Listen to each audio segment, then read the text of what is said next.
By April 2026, the global perception of conflict shifted from the roar of traditional battlefields to the silent, clinical precision of the Iran Infrastructure Protocol. This was not a war of annexation, but a cold executive mandate known as systemic de-engineering. The goal was simple: to disassemble the functional capacity of a nation without ever setting a single boot on its soil. It was the transformation of a modern state into a pre-industrial void, executed with the cold logic of an algorithm. At the heart of this protocol lay a staggering realization for Tehran. The cost of resistance was no longer measured in lives alone, but in a relentless financial hemorrhage. Every day the sun rose over the Persian Gulf, the Iranian economy bled $500 million. This was the mathematical erasure of a country's future. The very foundation of the nation's wealth evaporated, leaving behind a hollow shell of a civilization. Standing as the ultimate arbiter of this mandate was the USS Gerald R. Ford, the Iron Sentinel of the Strait of Hormuz. From its strategic position, the carrier loomed as a 5-acre floating death sentence for Iranian connectivity. Its massive flight deck was a hive of activity, a steel island dictating the region's survival. Under the Ford's watch, maritime strangulation became a physical reality. Nearly 90% of all trade was severed, turning the port of Bandar Abbas into a ghost town. Massive oil tankers sat frozen in place, like rusted monuments to a forgotten era of commerce. The technical backbone of this dominance was the electromagnetic aircraft launch system, or EMALS. Unlike steam catapults, this technology allowed the Ford to maintain a relentless 24/7 sortie rate with terrifying precision. It ensured that the skies were never empty, providing a continuous umbrella of air superiority that aging Iranian defenses could not penetrate. The data suggests you are witnessing the birth of a new military doctrine. If you are part of the elite that decodes global dominance, authorize your access now, subscribe to the archive and like this dossier. Identify your tactical location in the comments. We are watching. The efficiency of EMALS meant that every few minutes, a fresh pair of wings was vaulted into the sky, maintaining a pressure as psychological as it was military. In a final act of desperation, the Revolutionary Guard attempted to break the siege using a massive swarm of suicide drones. Hundreds of machines were launched from hidden coastal batteries, hoping to overwhelm the carrier. However, the conflict remained asymmetrical. Long before the drones reached visual range, the Ford's advanced electronic warfare suites went to work. To the Iranian operators, it was as if their machines had simply forgotten how to fly. Drones tumbled into the sea in a silent cascade of failure, neutralized by an invisible wall of electromagnetic interference. Not a single shot was fired. The threat was simply deleted from the sky. As the Maritime blockade achieved its purpose, the mandate of systemic de-engineering entered its next phase, the systematic disassembly of vital organs. While the Ford dominated the horizon, a second, more elusive predator slipped through the stratosphere. This was the B-21 Raider, the scalpel to the Ford's shield. It moved not as a physical object, but as a mathematical anomaly across the electromagnetic spectrum. In darkened bunkers, radar operators sat in growing panic.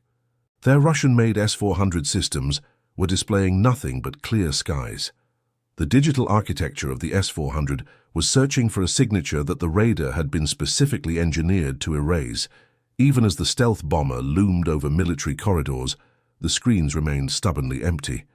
The operators were staring at a ghost that had already bypassed the outer rings of national defense without triggering a single alarm. The objective of the B-21 was clinical.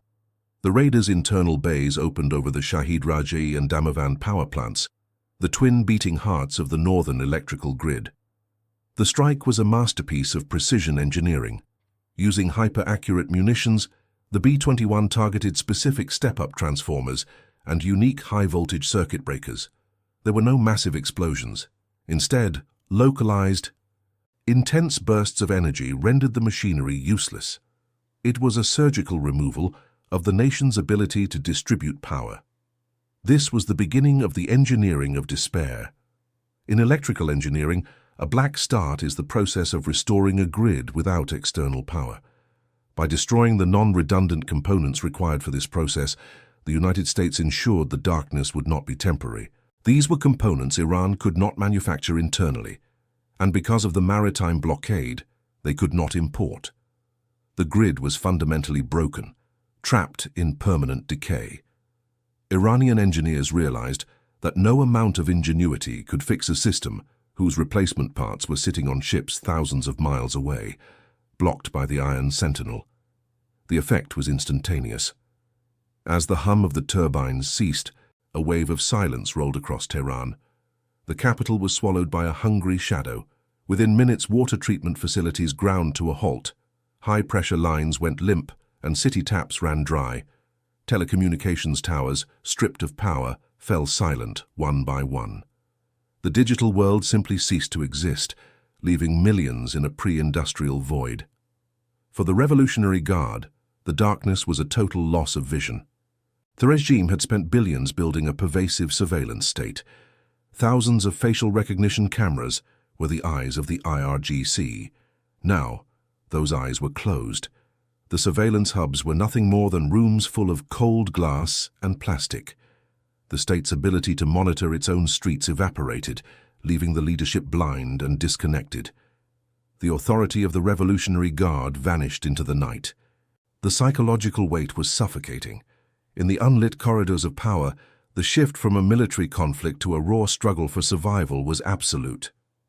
As the silence deepened, the B-21 Raider adjusted its flight path. The mission moved into the very bones of the nation. The next objective, the Sadr Bridge in Tehran, a vital logistics corridor. The Raider's approach was marked by a chilling, invisible presence. It deployed specialized kinetic penetrators designed for structural termination. These munitions struck with the clinical finality of a surgeon's knife, hitting the exact load-bearing pylons where internal stresses were highest. There was no firestorm, only the sound of reinforced concrete screaming before giving way to gravity. The bridge collapsed, a vital artery severed in an instant. This was calculated, mathematical removal. The moat of broken concrete then extended south, targeting the vital crossings over the Karen River. As the bridges fell, the military machine became geographically paralyzed. Armored divisions were suddenly rendered obsolete, trapped in their barracks and isolated by the very geography they once commanded. Without the bridges, the Iranian military was an army of islands, unable to reinforce the capital. Strategic mobility was replaced by disconnected pockets of soldiers, waiting for orders that would never come. Logistics were reduced to the primitive speed of a man on foot. The synergy between the USS Gerald Ford and the B-21 Raider achieved the impossible. Total national neutralization without a single American soldier setting foot on Iranian soil. The aftermath of systemic de-engineering lacked the hallmarks of traditional victory. There were no flags raised over ruins. Instead, there was the sobering reality of a civilization being disassembled, component by component. It was a war of parts and pieces, of transformers, pylons, and circuit breakers. The $500 million daily hemorrhage had become a permanent scar. The Iran Infrastructure Protocol ensured that even if strikes ceased, the nation remained trapped in a pre-industrial void. The debt was not just financial, it was a debt of time. With the maritime blockade still enforced by the Iron Sentinel, the technical parts needed to rebuild remained an ocean away. This concludes the final dossier on the Iran Infrastructure Protocol. For those seeking to understand the next phase of global containment, you are invited to subscribe to the archive. Prepare for the Phase 3 release, where we will examine the Silent Scream Suite, a classified electronic warfare capability of the B-21 Raider, so powerful it has yet to be fully deployed in the public eye. The transition from physical de-engineering to the total erasure of a nation's digital identity is near. Archive closed, dismissed.